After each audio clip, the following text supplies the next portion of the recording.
Genuine question. How are you feeling? How are you doing? We are closing in on the 5th month of 2023, and let me tell you, life has never lifed like it has lifed in this year. I am just about done. Let's get to 2024 because we're and I'm going to start with an apology because this episode is coming in a little later than anticipated. It's coming in the afternoon, evening of Monday, when usually you're used to waking up to your episode on Monday morning. I am very sorry because, as I have said, there is no one in this life. Life is showing fire without smoke, like I, Olive Orawo, the daughter of Orawo. Yeah. It's not easy. It's not easy. But with that, welcome to another episode of the In All Honesty podcast. My fabulous name is Olive Orawo, and I would like to remind you that there are partnership opportunities on this podcast. If you are watching on YouTube, you can have product placement on my set. If you are listening in from other streaming platforms, you have the chance to partner with me and sponsor an episode or a season. You can run an advertisement on this podcast, and you can also have me mention your service or product on this podcast. So reach out to me through the contacts on your screen or in the description. And with that said, I asked you, what are some of the things that you are doing? Or rather, it's second to nature. It's literally reflex. You can't think of your life without doing these things. But you developed these particular characteristics as defense to something or coping with something. So I will remind you that on Thursdays, I do ask these questions on my social media. It's a prompt so that then you get to contribute and we have these beautiful conversations. So when I asked this, I did not know that it was going to be a heavy episode. I just thought, okay, this is a light one. Let's laugh about it. But then when the responses came in, I was triggered. I was thoroughly triggered, but I will get straight into the responses I got directly to my prompt. But this one didn't have an overwhelming number of responses. I didn't even get any letters. So I guess it was light, heavy. It was pretty average. But I will get to the responses. I asked you, what's that thing you do that began as coping or defense? And it is literally reflex or second to nature for you. And someone said, everything in my life right now, yo. Okay, I said you're like that. I heard myself. I'm from watching Young, Rich and Famous. So I'm picking up South African accents. Okay. So everything in my life right now. Whoo!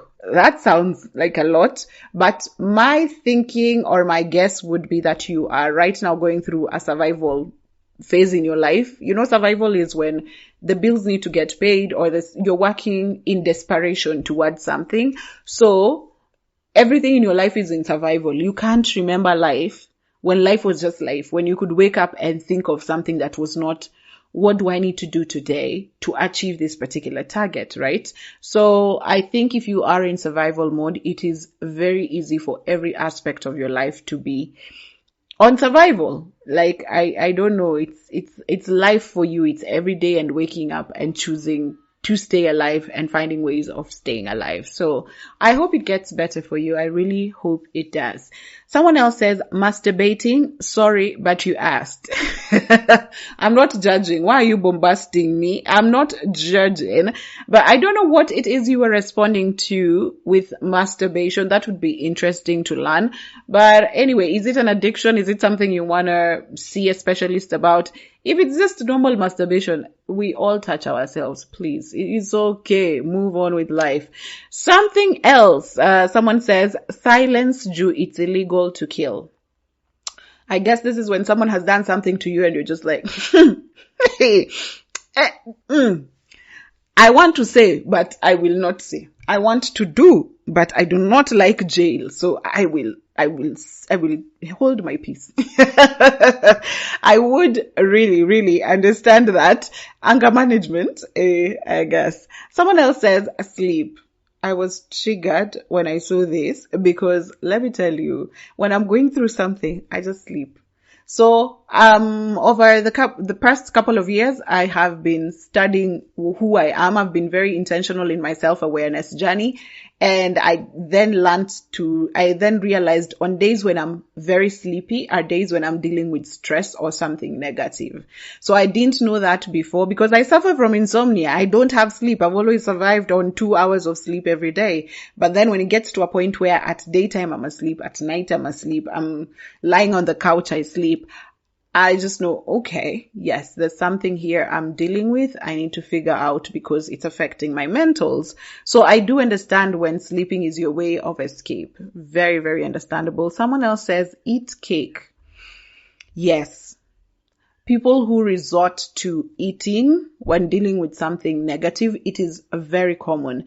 And all the people I know are actually sweet tooth. So yes, they actually eat sweet things like cake. And I know over time people just develop a certain love for cake, or you just wake up and eat cake without even thinking that, why am I eating cake? Maybe it's because, yeah. So I would understand eating cake. It's common. People eat all sorts of things. It just depends on what someone will land on. Someone else says, crying and sleeping too. I just shut down.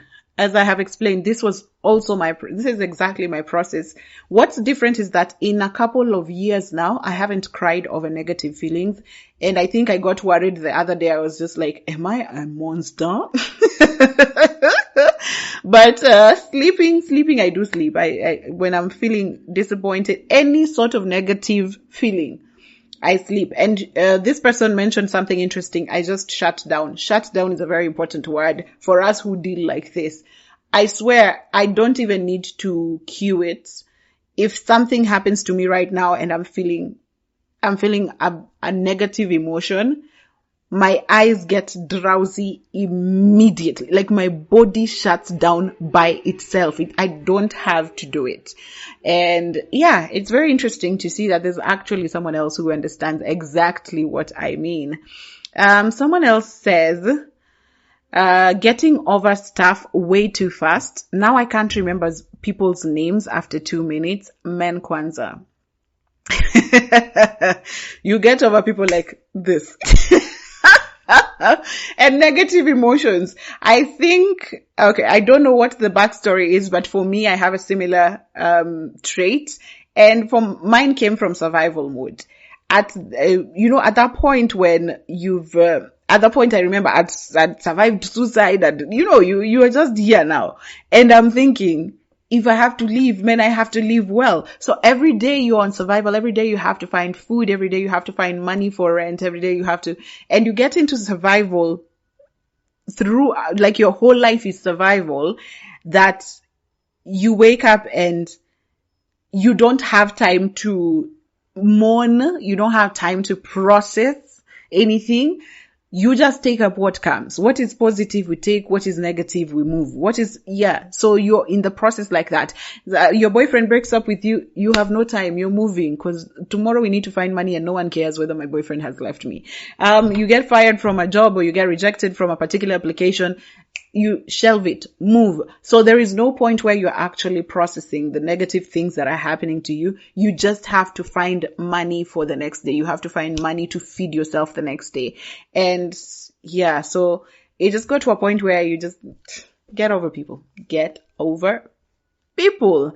And also, I think it also comes from multiple disappointments from human beings where you're just like, I can't.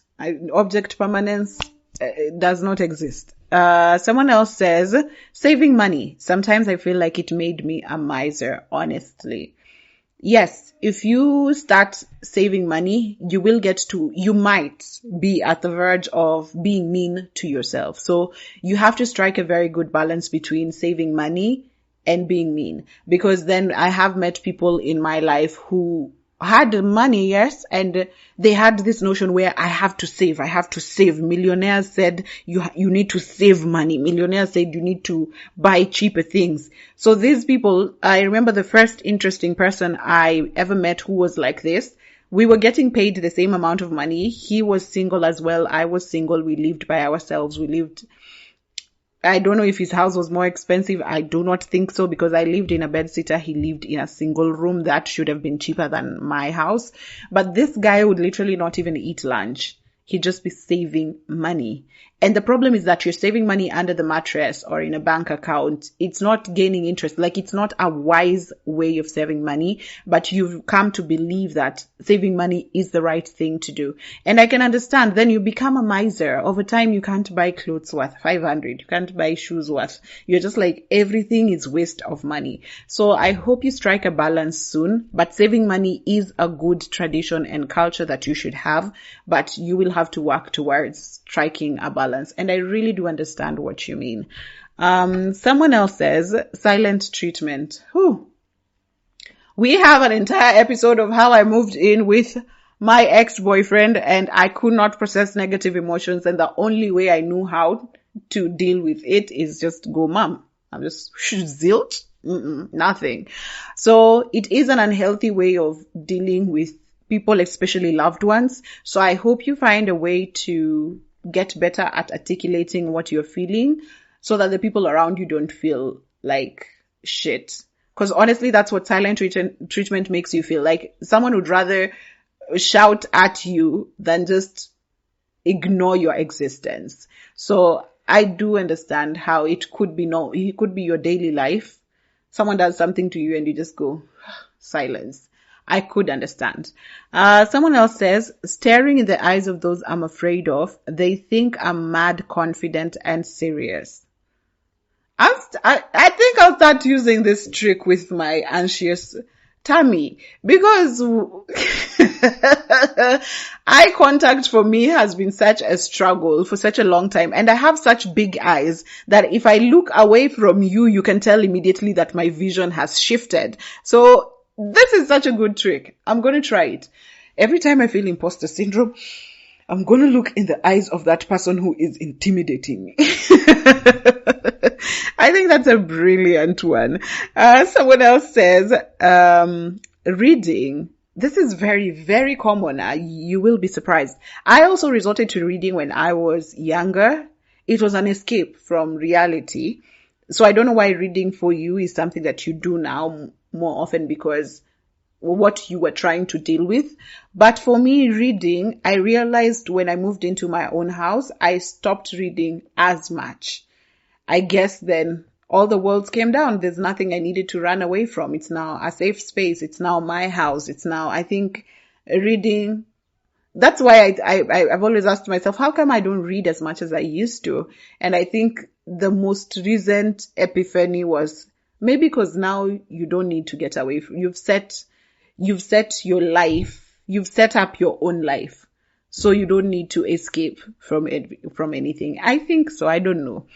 Anyway, someone else says, my life revolves around my job, helps me fill the void in my life. Need to get out of this though. Yes, you do. We are not even negotiating about that. We do not fill the void in our lives with jobs. We do it with, I don't know, something else. We do it with travel. We do it with a new hobby. We do not bury ourselves into work, because we know the capitalist system does not care for you. It's just happy that you're emotionally and mentally damaged and therefore can give them more. So I hope you find other things to do and other ways to cope, and you can detach yourself from work. I know workaholics, but as I said in the last episode, if you're a workaholic, find something else to do that serves you. So when you're not working for your workplace, you're still working, but working for something that serves you. If it's a garden in your house, if it's potted plants, if it's a pet, I don't know, if it's walking, if it's getting a new hobby, cycling, you will still work, but at least you're working for something that's yours. Okay? I hope you find resolve for that. Someone else says, hyper independence, munipe antidote. Must have my own money. See ombi. Where will we get an antidote for you? And I think we also have an episode in season 2 for hyper independence. Have I covered all the mental wellness topics, guys? Yes, hyper independence is very, very common, especially dealing with disappointments from people. So you become this self-sufficient person.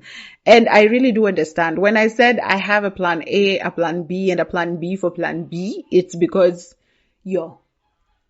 if I dare lean on anyone else's understanding, I have been disappointed before. And so now I just try and cushion that fall for myself. So I would understand hyper-independence. Antidote is for you to intentionally let other people take the lead.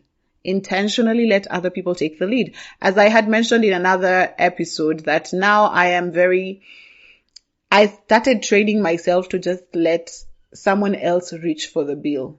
I don't need to reach for the bill anymore. I'll go out with people. So that's the first thing I started with, because it was always such an area of hyper anxiety, because every time I went out and ate with people, especially if it's people that I don't know, I like eating with friends because I don't know. Whoever will pay. If they want the money back, they'll say. So with friends, it's easy. But going out with people, let's say you're dating someone, or just if a friend brings on someone who's new, there was a lot of anxiety around, who's going to pay the check? Always reaching out for the check. And as I have said, being someone who's a giver and being the motherly figure in most groups, you find yourself always taking care of grown-ups. So you'll find yourself always paying the bills. You'll find yourself always trying to figure out who gets home safe. You'll always try, you'll take up a very motherly role to people who are literally your age mates. So hyper-independence is not a good thing. I swear it's not a good. It's nice to have it tucked in your belt. When you need it, you can pull it up. But you don't need to be on survival and on the lookout throughout. Here is me giving you advice. I wish I could use my own advice. I'm also trying. We are in this together. Someone else says, ghosting is magic. Ghostbusters. Yeah, I remember that cartoon. Anyway, ghosting is magic. I don't know if I ghost people. I just know I detach from people very easily. And I ignore texts, calls, conversations very easily. I feel nothing when I just ignore. But I don't know if that's what ghosting is. Is it? But I don't know. Everyone has always been so touchy about ghosting. I don't know if what I'm doing is ghosting. I don't know. But if it's magic, I guess it is. It is. Right? It is. Someone else says crying. Yes, crying is very important for you to figure out ways of crying helps. It just lets it all out. Some of the things I was laughing at is that the things you need to do when you're feeling a negative emotion, it does not solve the problem, but your heart feels lighter. And we do not care. If our heart feels lighter, we do not care. We cry. We scream if we have to. We break glasses if we have to. It feels better. It doesn't solve the problem, but it feels better. From there on, we can now say Hausa and now move on to what might be the solution of this problem. Someone else says smoking weed. It is, I don't want to say common, but I know quite a number of people who just wake up to a blunt. And there's a friend of mine that I was with, and he said he needs a blunt. And I was like, you just, you smoked in the morning, you should be fine. And when, I think I was confident in telling him that because he said he's not addicted. So I told him, are you addicted to weed? And he said, no, I am not addicted to anything. So then we were eating. We were supposed to eat. We've ordered food, and he eats one spoon and just stays with it in his mouth for a very long time and struggles to swallow it. And he's just like, when I've not smoked weed, I can't taste food. And I'm bombasting, side-eyeing this nigger, and I was like, how is that not an addiction, baby? So I don't know. About smoking weed, I'm not a smoker myself. I hate anything smoke. Maybe it's PTSD from the three stone, Africans. I don't know if it's in every community. The fireplace with 3 stones where you cook. What's it called? That cooker. It's 3 stones and then you put firewood and then you put so that's what we cooked with back at my mom's country home, my parents' country home. Back in the day, well, now they've improved, they've bought things, they are now civilized. But that's what we cooked with when we were growing up. That's why I was taught how to cook ugali, a maize meal in Kenya. And the smoke. I think from that moment, I've just hated smoke. From cooking from that 3 stone cooker to date, I do not like smoke. If I need to take drugs, it better be in something I can eat or drink. I am not smoking. I know. Anyway, smoking weed.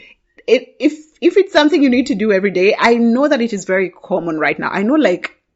I know quite a number of people who just wake up to a blunt first thing in the morning.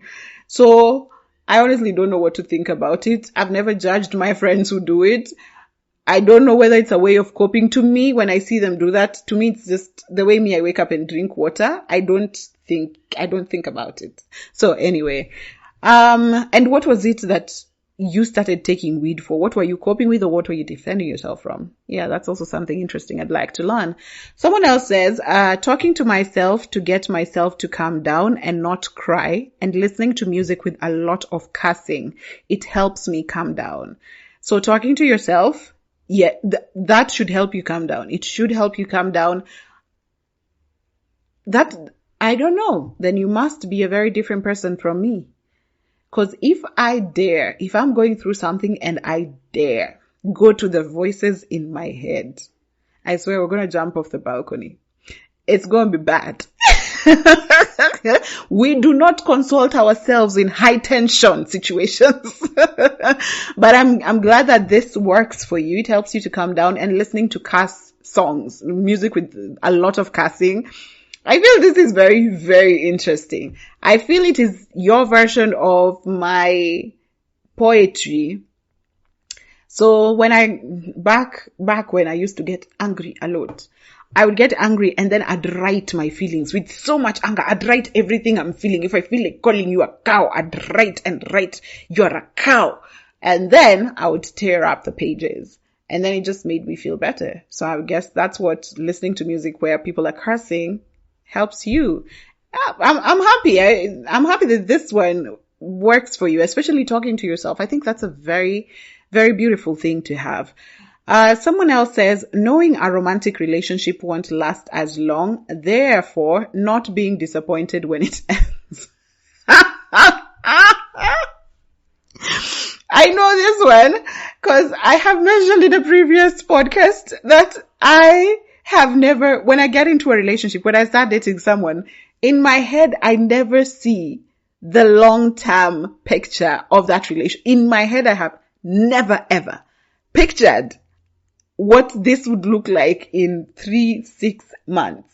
I just go with the vibe. So usually when there's a breakup, my life just moves. I don't know. Maybe you and I should sit down and figure out whether this is unhealthy or it's something we can just continue with. Because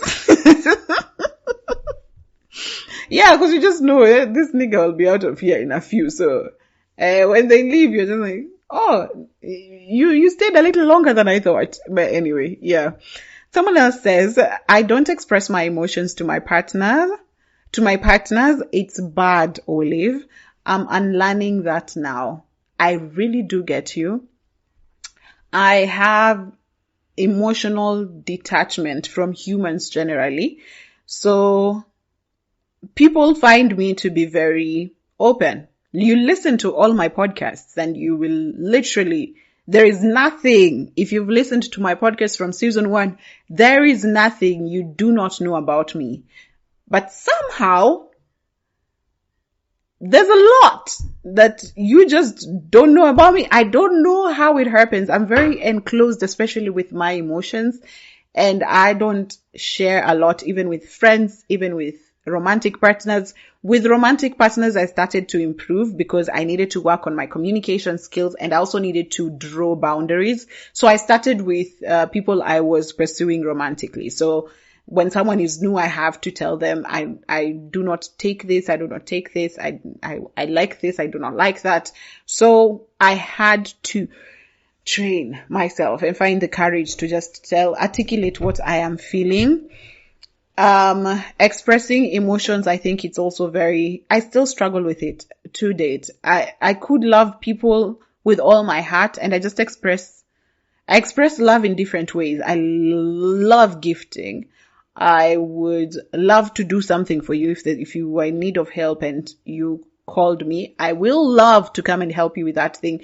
Even small things like moving houses. Even small things like coming to fold your clothes and arranging them nicely. Those are all acts of love from me, but it's very difficult for me to just like hug and kiss and call and say, hey, I don't know. I don't know, guys. You are unlearning that now. I am happy for you. Please tell me the progress and tell me what worked for you. We'll see if I can Control V. Someone else says being sarcastic. I do host another podcast called Just Another Podcast 254 with my friend Loma Abagi. Let me tell you, Loma Abagi is so damn sarcastic. He does not realize it. He could subconsciously respond to something and does not realize how sarcastic his statement was. I don't know where he built it up from, but I'm just like, I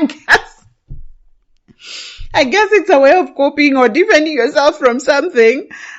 But I know extremely sarcastic people. And sometimes it catches them off guard, because sometimes you'll tell them, sometimes you're shopping with someone and you go, oh, hello, sunshine, I want this cup. And, oh, it's such a cute cup. And your friend will say something like, yellow is cute. And you're just like, okay. So yes, sarcasm is a way of coping. It is a way of coping.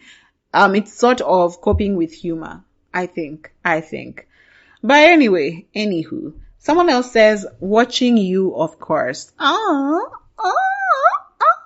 I make it to your daily life. I'm second to nature. I love it. Thank you very much. That is such a beautiful compliment. And someone else says, reading at 9 years old, I am an addict. I am an addict now. I was trying to block family chaos. I've mentioned, yes, reading was an escape for a couple of people, especially people who had struggle at home. Reading bore you into a different world. But it's so surreal that if someone called you and you looked up from a page, you'd literally snap back into real life.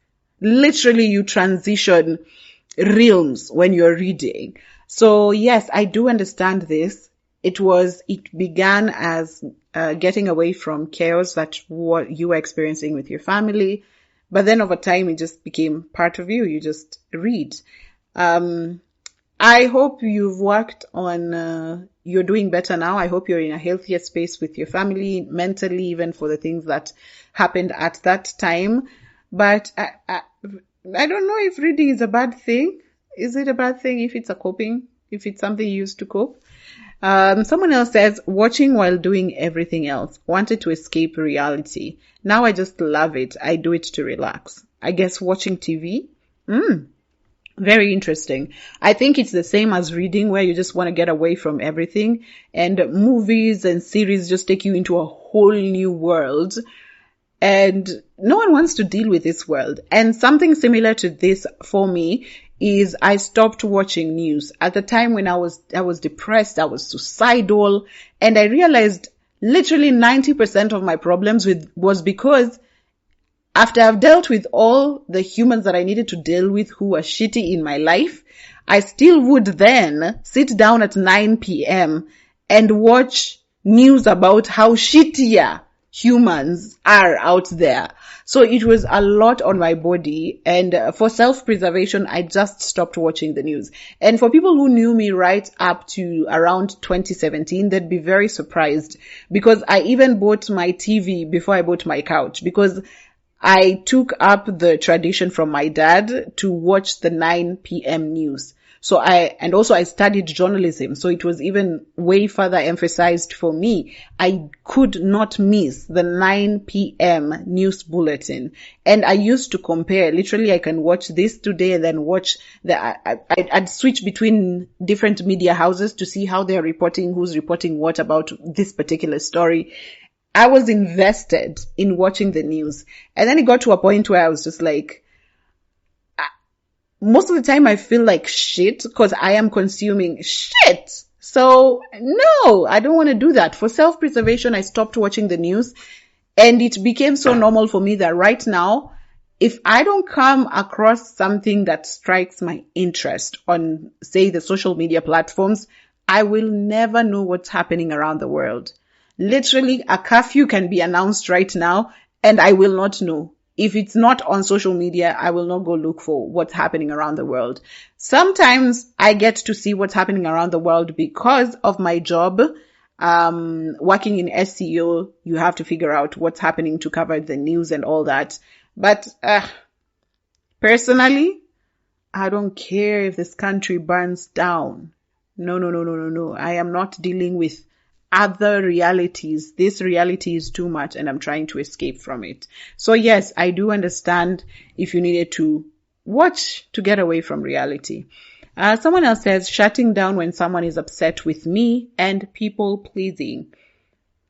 People pleasing, we all developed it because we had, okay, not we all, but most of us who are people pleasers developed it to survive or seeking validation from our guardians or the people who took care of us when we were kids. So as a grown-up, you need to unlearn that because it is a characteristic that will be taken advantage of by very many people. And not all humans are nice people. So if you are a people pleaser, please intentionally work towards being very assertive and as someone of your own self and finding validation within yourself, because it is something that will be used by so many people. Your friends, your employers, your family, they will use people pleasing against you. You will bend over backwards for people who will not even dare squat for you. Okay. So on people pleasing, I think you'll have to work on it. Shutting down when someone is upset with you, I don't know whether it's unhealthy. For me, I said I sleep. I don't know whether it's unhealthy. People who shut down and sleep when something negative comes, please let us hold a forum and see if it should be normal, if it's something we should add to the list of things we're working on, or should we just go on with our lives? Someone else says, read. Again, reading coming up again. So reading was a way of escaping a lot of things. And let me tell you, reading, I miss those days when I read because I miss the feeling of traveling to another world. And then when the book ends and you snap back to this, like that hangover that you have over books, I miss it so much. I don't read as much right now. And I wish I could because I miss that feeling of teleporting to a completely new world. So yeah, reading. Someone else says, zoning out to avoid conflict or being triggered. I do it so seamlessly these days. So this is something that a friend of mine also does, and she doesn't even know when she's doing it. Sometimes she's doing it subconsciously, where she just zones out but continues to interact with this person she has zoned out from. So we could be in a cab and the cab driver is going on and on and on, and she could be responding, But if you then asked her, what exactly did that guy say? He's just like, I wasn't there. I wasn't listening at all. I literally was not there. But somehow she can divide her brain to cue herself to respond to this person when this person takes a pause, while her mental is not there at all. I don't know. So I was really mad at her at some point I was just like, can you train yourself not to respond? Because I hate blabber. I hate blabber. So you can imagine when you're responding to someone who thinks they're making a point and they just go on and on and on and on, and my ears cannot take it anymore, because I usually just tell people, shut up, I am not listening to you. Or I will wear my earphones to tell them, yo, I'm not listening to you. Or I will just tell them, no, I do not want to talk and I do not want to listen to you. So I hate blubber. So when I'm with her, I'm just like, please, please, please don't zone out while responding to this person. I don't want to listen to him, because then he thinks you're listening to him. And it will be very weird for me to tell a third person, stop talking, that girl is not listening. So yes, I do understand the zoning out. I never in my life thought about it, because even in class there were people who were responsive. You remember when you were in school, there were people who were responsive, but it did not show in assignments or understanding of what the teacher had talked about. So I hadn't thought about it until, when I met my friend, and I was like, so you zone out, but still you are responsive. If I zone out, I'm gone, never to return. So I would understand zoning out so that you don't feel triggered, and also just to generally avoid conflict. Yeah, I don't know. Maybe it's not a bad thing. If you have a friend like me who doesn't like people who are blabbering because you're responding, maybe that's the only reason to work on it. But if it works, I mean, so far you've not lost anything. Someone else says, my sense of humor, call me Chandler Bing or whatever. I used humor to cope for a very long time. And then I started to be very self-aware. I started to be very intentional with being confident in myself, with loving myself. So then now humor is literally a good thing for me. I don't use humor to mask anything. I just use humor because I like humor. So now I'm in a very good space with humor. But sense of humor, it's not a healthy thing. You'll have to find a very good balance. Even Chandler himself is dealing with a lot. Yeah. Because what happens is that people who are very humorous, people don't consider them humans. So you tend to get second grade treatment. People consider you the person who doesn't get hurt. People consider you the person who they can go to for everything. People consider you the cup that always pours and they never refill.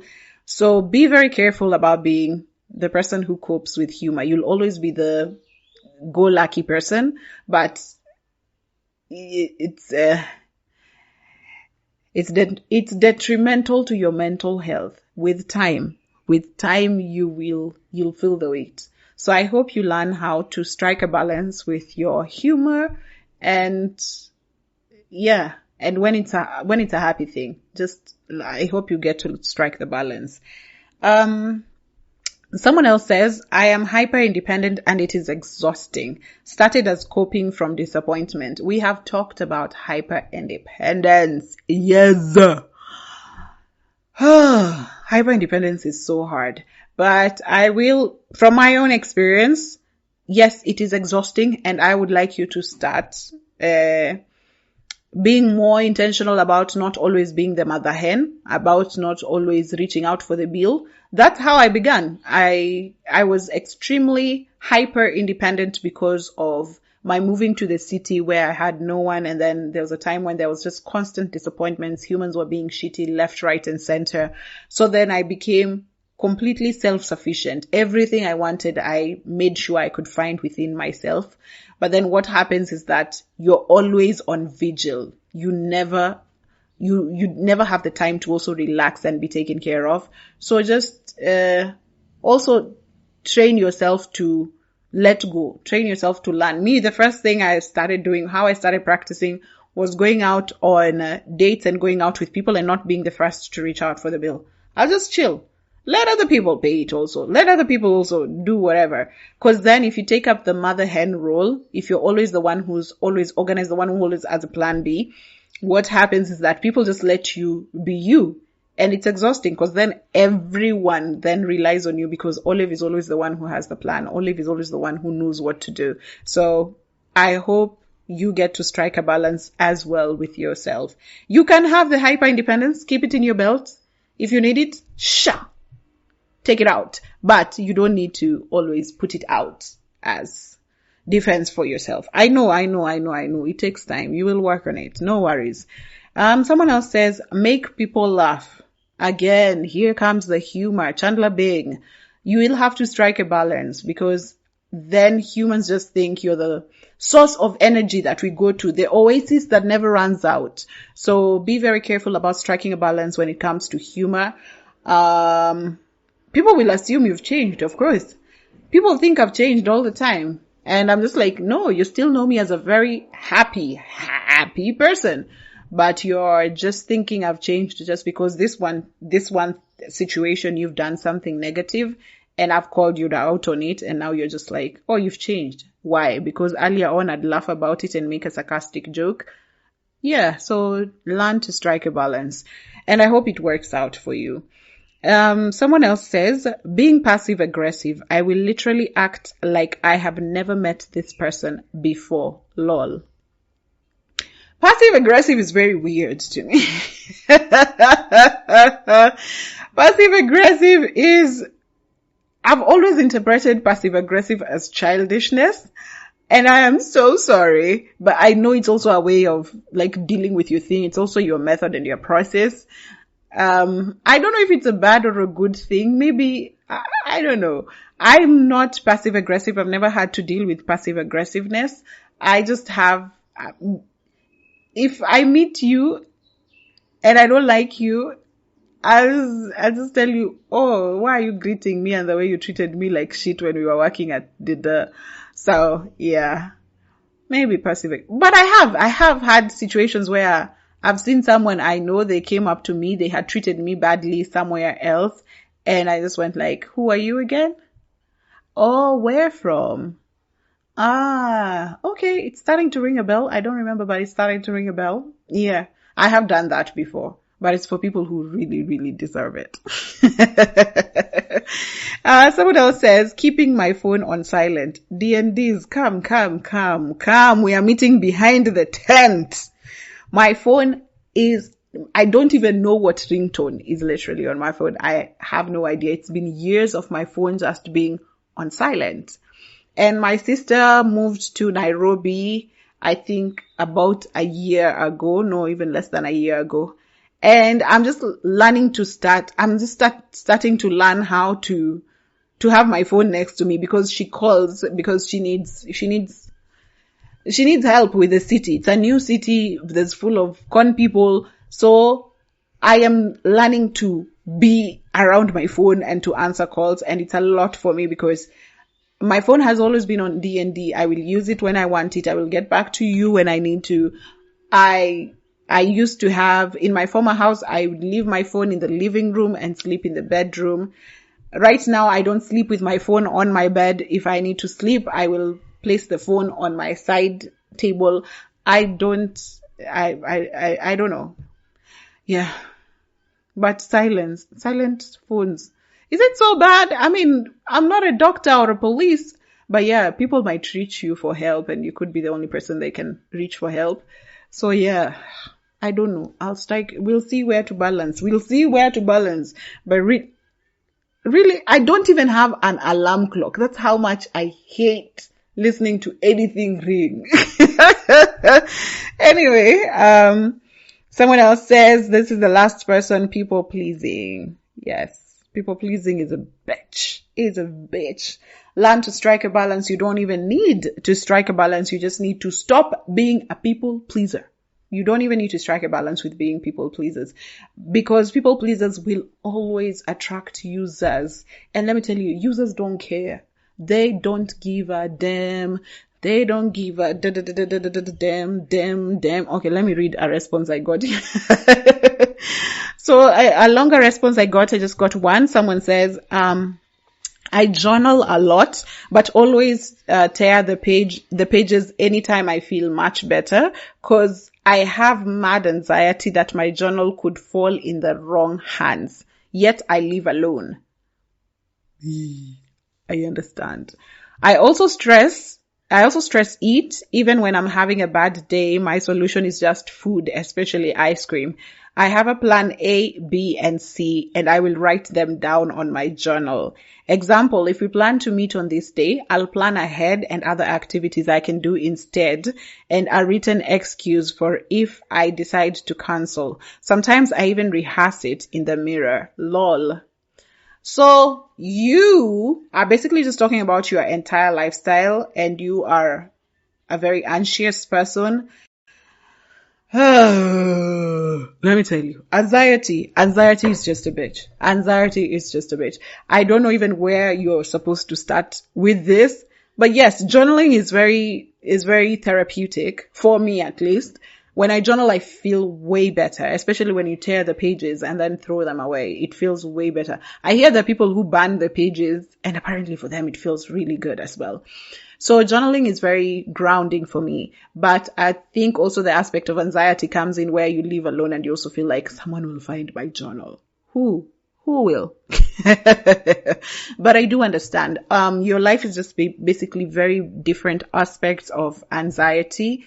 And try and strike a balance, because as much as I have anxiety, as much as I have social anxiety, as much as I am an introvert, I work in an industry where I cannot get ahead unless I am networked. So there's a lot of putting myself out there, and I have to strike a balance. If I have to go out 2 days and just interact with people and then completely burn out and sleep for a whole day, not talk to anyone and switch off my phone, then that's what I gotta do. But you'll have to find a balance. But it's okay. You're coping. You've come this far. You'll be fine. Don't worry. And you're not the only one going through it. As I have described all the different responses that I've gotten, you realize that there's something I have in common as well with you. So yeah, I hope it gets better.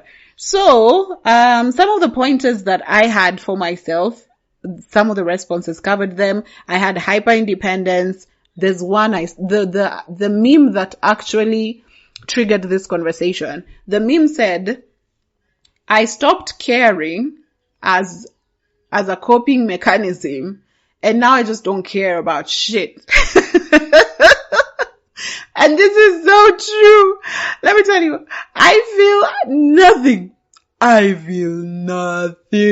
These days I'm just chilled. Okay, I get anxious about little things. I mean, what am I going to wear to this event? How am I going to meet this person? But let me tell you, there are things I just do not care anymore. I hear there's something you're planning to do. I was like, I don't give a shit. I do not care, especially what people are doing. I don't care. I could walk by you taking a dump by the pavement, and I literally just will not care. I'll just pass by, because what am I supposed to do? So it started as a mechanism for survival so that you can concentrate on something that's going to give you a reward. But then over time, you just realized if this world burnt down, you'd just be fine. There's a friend of mine who keeps saying, I just want to talk to you because I just want to be reminded that I should not care. That's all. I just need to be reminded that I should not care. Well, it could get dangerous. It could get to levels of not caring that is extremely dangerous, but just, again, you have to strike a balance with everything. We've talked about all the negative things, but here is one thing that is now something that's second to nature for me, and it's something that began as, is it a coping mechanism or is it self-defense? I don't know. This was a healthy sense of self-awareness and confidence. So after I had been hurt so many times, I got to a point and I realized, why am I building up walls for everything? So now I can't even interact with people genuinely. I can't make genuine friends. I can't have good experiences. Why? Because I'm always on defense.